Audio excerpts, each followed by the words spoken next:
The order was simple, cold, final. The paper trembled slightly in his hand, not from fear but from what it demanded.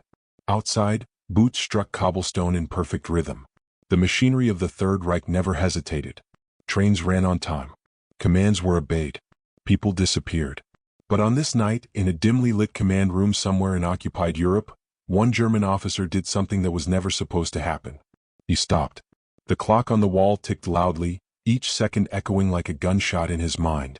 He had signed dozens of orders before, orders that sent men to the front, civilians to camps, cities to ash. He had never questioned them. Not out loud. Not on paper. Until now. The name at the top of the list stared back at him. Then another. Then another. Families. Not soldiers. Teachers. Shopkeepers. Children. The stamp beside the order was already pressed in red ink. Approved for immediate action. All that remained was his signature. He had worn the uniform proudly once. Like many others, he believed the speeches, the promises, the idea that obedience was duty and doubt was weakness. In Nazi Germany, hesitation was betrayal, and betrayal meant death. Everyone knew that, especially officers. He glanced toward the door. The corridor beyond it smelled of oil, leather, and cigarette smoke. Somewhere nearby, a radio murmured propaganda, victory reports that no longer matched reality. The war was turning. Everyone could feel it even if no one dared say it. This order was meant to be carried out before dawn. No delays. No questions. No witnesses. He imagined the trucks rolling out under cover of darkness. The shouting. The crying. The shots that would echo once, twice, and then stop forever. His pen hovered above the page. For the first time since the war began, he wondered, not what would happen if he obeyed, but what would happen if he didn't. In the Third Reich, refusal was unthinkable. Officers were trained to execute commands, not conscience. The system survived because men convinced themselves that responsibility ended at obedience. I was only following orders. That sentence had already killed millions. He had said it himself. More than once. A knock at the door snapped him back to the room. "Sir?" A junior officer called. "The unit is standing by." Standing by to do what? He folded the paper carefully, as if treating it gently might lessen its weight. His reflection in the window looked older than it had yesterday. The uniform still fit perfectly. The insignia still shone. But something inside him had cracked, and once cracked it could not be repaired. This was not a heroic moment. There was no swelling music. No applause. Only a choice. Sign, and live as a respected officer of the Reich. Refuse, and become an enemy of the state. He knew the consequences better than anyone. Nazi officers who disobeyed orders didn't retire quietly. They vanished. Executed for cowardice. Hung for treason. Erased from records as if they had never existed. And yet, he thought of his own son, asleep somewhere far away, taught to salute before he could read. He thought of history, of how one day this war would end, and how the world would ask how so many had gone along with so much evil. He picked up the pen. Then, slowly he set it down. When the door opened moments later, the room felt different. Smaller. Dangerous.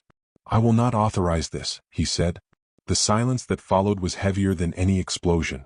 The junior officer stared, unsure if he had heard correctly. "Sir, this order comes from above." "I know exactly where it comes from," the man replied. Refusing orders did not stop the war. It did not save millions. It did not undo what had already been done. But on that day, on that single, terrifying day, a Nazi officer chose something rarer than loyalty. He chose defiance. And that decision would set off a chain of events the Reich never anticipated: interrogations, secret reports, whispered accusations, and a quiet resistance hidden deep within a system built on fear. This is the story of that day. The moment obedience broke. And the price one man paid for saying no. The day a Nazi officer refused orders. By the time the sun rose, the order still hadn't been signed. That alone was dangerous. In the Nazi command structure, paperwork moved faster than bullets. Delays were logged. Absences were noticed. Silence was suspicious. An unsigned execution order was not an oversight, it was an act.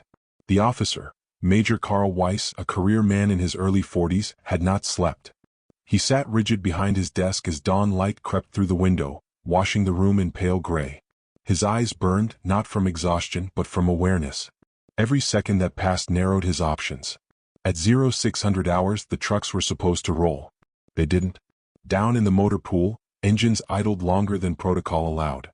Drivers exchanged glances. NCOs checked watches. A lieutenant made a phone call that went unanswered. By 06:15 the delay had become a problem. By 06:30 it became a threat. The call finally came from headquarters. "Status report," a voice demanded. Major Weiss answered calmly. Too calmly. "There has been a postponement," he said. There was a pause on the line, short, sharp, dangerous. "On whose authority?" "Mine." That single word changed everything. Within hours, the machinery of suspicion was moving. A clerk noted the delay. A communications officer flagged the deviation. A copy of the unsigned order made its way into a file marked unusual conduct. No alarms sounded. No arrests were made. That was how the system worked. First came observation, then isolation, then destruction. Weiss knew this. He had seen it happen to others. Officers who drank too much, spoke too freely, or failed too visibly. The Gestapo did not rush. They waited until guilt was unavoidable. By midday, Weiss was summoned. The room he entered was smaller than his own office and deliberately uncomfortable. No windows, bare walls, 2 chairs, 1 table. A portrait of Hitler positioned so that it loomed directly behind the interrogator's seat. The man waiting for him wore black. Not Wehrmacht gray. Not Luftwaffe blue. Black.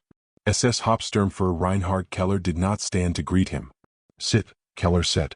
Weiss obeyed. Keller opened a folder slowly, methodically, as if savoring the moment. Inside lay the unsigned order, now stamped with red annotations. "You understand," Keller began, "that refusing to carry out a lawful command during wartime constitutes treason." "I did not refuse," Weiss replied. "I delayed." Keller smiled thinly. "A delay that endangered operational security. A delay that contradicts standing directives. A delay that, according to multiple witnesses, was deliberate." Weiss said nothing. Silence, Keller knew, was pressure. "You have an exemplary record," Keller continued. "Eastern Front. Iron Cross. Loyal party membership. No disciplinary actions." He leaned forward. "So explain to me why a man like you suddenly hesitates." Weiss met his eyes. It was a mistake. The lie landed poorly. Keller closed the folder. "Major Weiss," he said quietly, "mistakes are forgivable. Disobedience is not." That afternoon, Weiss was placed on administrative suspension. Temporary, they said. His command was reassigned pending review. His sidearm was removed under the pretense of regulation. He was instructed to remain within the city. It was not an arrest. It was a cage. Word spread quickly but quietly. Officers stopped making eye contact. Conversations ended when Weiss entered a room. His name was no longer spoken aloud. He had crossed an invisible line. That night, Weiss burned papers in his stove, old letters, personal notes, anything that could be misinterpreted. He did not destroy his medals. He left them neatly arranged on the dresser, untouched. He was not trying to erase himself. He was preparing to be erased. 2 days later, the executions went ahead anyway. Different officer. Different signature. Weiss heard the shots from across the city, faint, distant, unmistakable. Each crack echoed inside him. He had delayed the inevitable, not prevented it. The guilt settled deep. Refusal did not make him innocent. It only made him marked. The Gestapo returned the following week. This time they brought papers. Weiss was ordered to Berlin for consultation. No return date was specified. That omission told him everything. Berlin was where careers ended quietly, or loudly. The train ride was long and silent. Weiss was not restrained, but he was not free. 2 men sat across from him, pretending to read newspapers. Their eyes never left him. In Berlin he was taken not to headquarters but to a side building. Unmarked. Uncelebrated it. Interrogation resumed. This time they did not ask about the order. They asked about his thoughts. "What do you believe, Major? What do you feel when you hear the Führer speak? Do you still have faith in victory?" These were not questions. They were traps. Weiss answered carefully, correctly. He spoke of duty, of sacrifice, of Germany's destiny. But something had changed. The interrogator sensed it. Belief could be faked. Conviction could not. A psychological report was drafted. The words were clinical, devastating. Subject exhibits signs of moral hesitation inconsistent with officer expectations. Reliability under ideological stress is questionable. That sentence sealed his fate. He was not executed. Not yet. Instead, Weiss was reassigned to a penal battalion on the Eastern Front. The most dangerous postings. Minimal supplies. Maximum casualties. It was a death sentence disguised as duty. In winter, the Eastern Front was not a battlefield, it was an abyss. Men vanished into snowstorms. Entire units ceased to exist. Survival depended less on skill than on luck. Weiss arrived to find a battalion made of broken men. Disgraced officers, political liabilities, inconvenient witnesses. They knew why they were there. They were expendable. Combat was relentless. Soviet artillery tore through frozen ground. Supply lines collapsed. Orders came late or not at all. Retreat was forbidden. Survival was unofficial. Weiss fought. Not heroically. Not bravely. He fought to stay alive. Weeks turned into months. The battalion was bled dry. Of the original strength, fewer than a third remained. Then came another order. An order to hold a position that could not be held. No reinforcements. No air support. No retreat. Weiss read it once. Then twice. And for the second time in his career he did not obey. He ordered a withdrawal. Not openly. Not officially. He staggered the movement, disguised it as a repositioning. He falsified reports. He risked everything. Men lived because of it. When higher command discovered the truth, it was too late. The survivors were already miles away. Weiss was summoned again. This time there would be no Berlin. No interviews. No evaluations. Just judgment. He was arrested on the spot. Charges were read aloud. Dereliction of duty. Disobedience. Undermining morale. Treason. The trial lasted less than an hour. No defense was permitted. The verdict was predetermined. But history intervened. Before the sentence could be carried out, the front collapsed. Chaos swallowed procedure. Records burned. Prisoners were moved, lost, forgotten. Weiss survived, not because he was spared but because the Reich was dying faster than it could kill him. When the war ended, Weiss was liberated by Allied forces from a makeshift detention camp. He weighed 45 kilograms. His uniform hung from him like a costume. He was interrogated again, this time by men who wore different uniforms but asked similar questions. Why did you join? Why did you stay? Why did you disobey? Weiss answered honestly. I obeyed too long, he said. He was never celebrated. Never decorated. Never turned into a symbol. History prefers clear heroes and clear villains. Weiss was neither. He returned to civilian life under a false name. He worked quietly. Spoke rarely. Lived with the knowledge that his refusal came late, and that lateness mattered. But it existed. And in a system designed to crush conscience completely, even a single refusal was dangerous. That is why it mattered. When the war ended, the world rushed to sort the dead into categories. Heroes. Villains. Victims. It was easier that way. Clear lines made history manageable. Uniforms told people who to blame and who to praise. Trials named monsters. Headlines demanded certainty. But men like Karl Weiss did not fit neatly into those boxes. He was not innocent. He was not heroic. He was not redeemed by a single decision. He was something far more uncomfortable. He was human. In the years after Germany's defeat, the phrase, "I was only following orders," became infamous. It echoed through courtrooms, documentaries, and classrooms. It was mocked, condemned, dissected. And rightly so. Obedience had powered genocide. But the story of Weiss forces a harder question, one history rarely pauses to ask. What happens when someone stops following orders too late? Weiss's refusal did not save the families whose names haunted him. The executions he delayed still happened. The system he challenged barely noticed his resistance before replacing him. And yet, the Reich reacted violently to his hesitation. Why? Because totalitarian systems do not fear rebellion nearly as much as they fear doubt. Rebellion can be crushed. Doubt spreads. Nazi Germany was not sustained only by terror. It was sustained by participation, by millions of small decisions made daily by ordinary people who convinced themselves that morality was someone else's responsibility. The most dangerous act in such a system is not defiance. It is hesitation. Weiss hesitated. And for that, the machine tried to erase him. After the war, there were no parades for men like him. No monuments. No medals quietly restored. His name did not appear in resistance histories or Allied propaganda films. He did not sabotage railways. He did not shelter fugitives. He did not assassinate leaders. He simply refused, once, then again when obedience demanded too much. That refusal cost him his career, his freedom, his identity, and nearly his life. And still, history barely remembers him.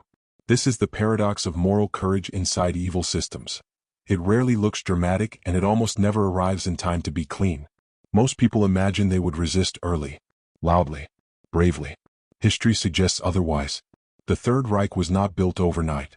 It grew gradually, law by law, order by order, normalization by normalization. At each step, people told themselves the same thing. This isn't my decision. This is temporary. I have no choice. Weiss told himself those things too.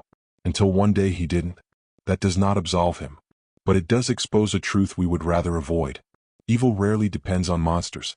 It depends on compliance. And compliance depends on silence. When Weiss set down his pen, he broke that silence, not publicly, not heroically, but internally. And the system noticed immediately. Total obedience cannot tolerate exceptions. That is why the Gestapo interrogated his thoughts, not just his actions. That is why psychological reports mattered more than battlefield results.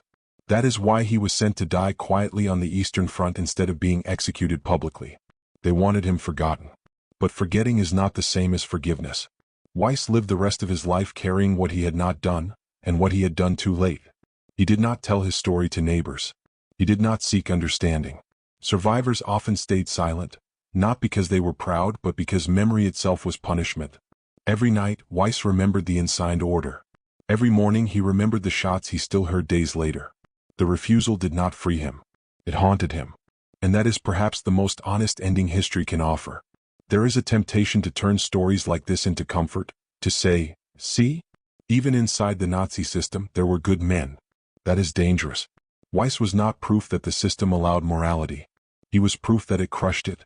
His story does not soften the Reich's crimes. It sharpens them. Because it shows how much effort was required to make one man hesitate, and how violently the system responded when he did. Refusal was possible. That makes obedience a choice. And that truth is unsettling. Because it applies far beyond Nazi Germany. Every system that demands obedience over conscience relies on the same mechanisms. Fear, normalization, distance from consequences, and the belief that responsibility flows upward, never inward. Weiss learned, too late, that responsibility always flows inward first. History does not need to forgive him to learn from him. It needs to remember him precisely because his story is incomplete, imperfect, and uncomfortable. Because most real moral decisions are. There is no moment in this story where the music swells and the world is saved. No single act that balances the scales. No clean redemption. Only a man who stopped once and paid for it. And a system that could not allow even that. When we study wars, we focus on battles, leaders, and outcomes. But the true battleground is quieter. It exists in offices, forms, signatures, and moments where no one is watching. The question is rarely, would you fight? It is, would you sign? And if you didn't, what would it cost you? Karl Weiss paid nearly everything. And still, history barely whispers his name. That silence is not an accident. It is a warning. He never fired a shot at the regime. He never stood on a balcony and declared resistance. He did something far quieter. He stopped obeying. In a system built on absolute loyalty, that single hesitation was enough to mark him as dangerous. Not because it stopped the machine, but because it proved the machine could be questioned. History often asks why so many followed orders. It rarely asks what it cost the few who didn't. Karl Weiss did not change the war. He did not save the victims whose names haunted him. But for one moment, inside a system designed to erase conscience, he chose to listen to it. And that choice nearly destroyed him. Evil does not fear rebellion as much as it fears doubt. Because doubt spreads. And once it does, obedience is no longer guaranteed. Most people ask, why didn't more people resist? The harder question is, what would it cost if you did? Karl Weiss hesitated once and lost everything. Would you have signed the order? During World War II, Nazi Germany demanded absolute obedience. Orders were followed. Questions were punished. Conscience was dangerous. This is the shocking untold story of a Nazi officer who refused to carry out an execution order and paid a devastating price for it. Unlike famous resistance figures, his defiance was quiet, internal, and late. It did not stop the war. It did not save thousands. But it revealed something the Third Reich could not tolerate: doubt. This historical documentary explores obedience, moral conflict, and the terrifying cost of saying no inside one of the most brutal regimes in history.